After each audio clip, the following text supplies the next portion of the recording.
Oh, she let me know as soon as, round the corner of the house, she loomed again into view. What in the name of goodness is the matter? She was now flushed and out of breath. I said nothing till she came quite near. With me, I must have made a wonderful face. Do I show it? You're as white as a sheet. You look awful. I considered I could meet on this without scruple any innocence. My need to respect the bloom of Mrs. Gross's had dropped without a rustle from my shoulders, and if I wavered for the instant, it was not with what I kept back. I put out my hand to her, and she took it. I held her hard a little, liking to feel her close to me. There was a kind of support in the shy heave of her surprise. You came for me for church, of course, but I can't go. Has anything happened? Yes, you must know now. Do I look very queer? Through this window? Dreadful! Well, I said, I've been frightened. Mrs. Gross's eyes expressed plainly that she had no wish to be, yet also that she knew too well her place not to be ready to share with me any marked inconvenience. Oh, it was quite settled that she must share. Just what you saw from the dining room a minute ago was the effect of that. What I saw just before was much worse. Her hand tightened. What was it? An extraordinary man looking in. What extraordinary man?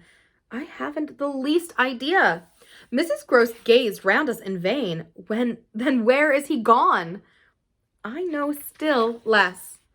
Have you seen him before? Yes, once on the old tower. She could only look at me harder. Do you mean he's a stranger? Oh, very much. Yet you didn't tell me. No, for reasons. But now that you've guessed, Mrs. Gross's round eyes encountered this charge. I haven't guessed, she said very simply. How can I if you don't imagine? I don't in the very least. You've seen him nowhere but on the tower. And on this spot just now. Mrs. Gross looked round again. What was he doing on the tower? Only standing there and looking down at me. She thought a minute. Was he a gentleman? I found I had no need to think. No. She gazed in deeper wonder. No. Then nobody about the place? Nobody from the village? Nobody. I didn't tell you, but I made sure. She breathed a vague relief. This was oddly so much to the good. It only went, indeed, a little way. But if he isn't a gentleman, what is he? He's a horror. A horror? He's... God help me if I know what he is. Mrs. Gross looked round once more. She fixed her eyes on the duskier distance, then, pulling herself together, turned to me with abrupt inconsequence. It's time we should be at church. Oh, I am not fit for church. Won't it do you good? It won't do them. I nodded at the house. The children? I can't leave them now. You're afraid. I spoke boldly. I'm afraid of him. Mrs. Gross's large face showed me at this for the first time the far-away faint glimmer of a consciousness more acute. I somehow made out in it the delayed dawn of an idea I myself had not given her, and that was as yet quite obscure to me. It comes back to me that I thought instantly of this as something I could get from her, and I felt it to be connected with the desire she presently showed to know more. When was it on the tower? About the middle of the month at this same hour. Almost at dark, said Mrs. Gross. Oh, no, not nearly. I saw him as I see you. Then how did he get in? And how did he get out? I laughed. I had no opportunity to ask him. This evening, you see, I pursued, he has not been able to get in. He only peeps. I hope it will be confined to that. She had now let go of my hand. She turned away a little. I waited an instant. Then I brought out, Go to church. Goodbye. I must watch. Slowly, she faced me again. Do you fear for them? We met in another long look. Don't you? Instead of answering, she came nearer to the window and, for a minute, applied her face to the glass. You see how he could see, I meanwhile went on.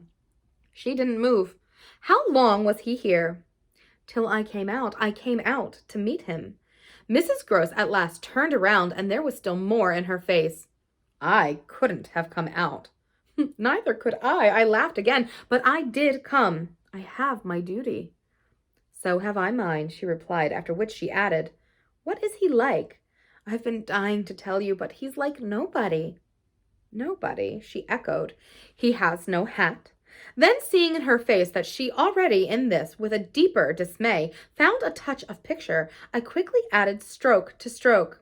He has red hair, very red, close curling, and a pale face, long in shape, with straight, good features, and little, rather queer whiskers that are as red as his hair. His eyebrows are somehow darker. They look particularly arched, and as if they might move a great deal. His eyes are sharp, strangely awful, but I only know clearly that they're rather small and rather fixed. His mouth wide, his lips are thin, and except for his little whiskers, he's quite clean-shaven. He gives me sort of a sense of looking at an actor. An actor? It was impossible to resemble one less, at least, than Mrs. Gross at that moment. I've never seen one, but so I suppose them. He's tall, active, erect, I continued, but never a gentleman. My companion's face had blanched as I went on. Her round eyes started, and her mild mouth gaped. A gentleman, she gasped, confounded, stupefied. A gentleman? He? You know him, then? She visibly tried to hold herself.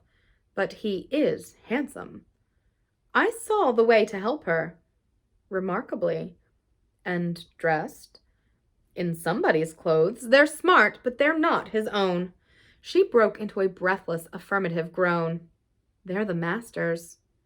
I caught it up. You do know him? She faltered but a second. Quint, she cried. Quint? Peter Quint, his own man, his valet when he was here. When the master was. Gaping still, but meeting me, she pieced it all together. He never wore his hat, but he did wear. Well, there were waistcoats missed. They were both here last year. Then the master went, and Quint was alone. I followed, but halting a little. Alone? Alone with us. Then, as from a deeper depth, in charge, she added. And what became of him? She hung fire so long that I was still more mystified. He went too, she brought out at last. Went where? Her expression at this became extraordinary. God knows where. He died. Died, I almost shrieked. She seemed fairly to square herself, plant herself more firmly to utter the wonder of it. Yes, Mr. Quint is dead.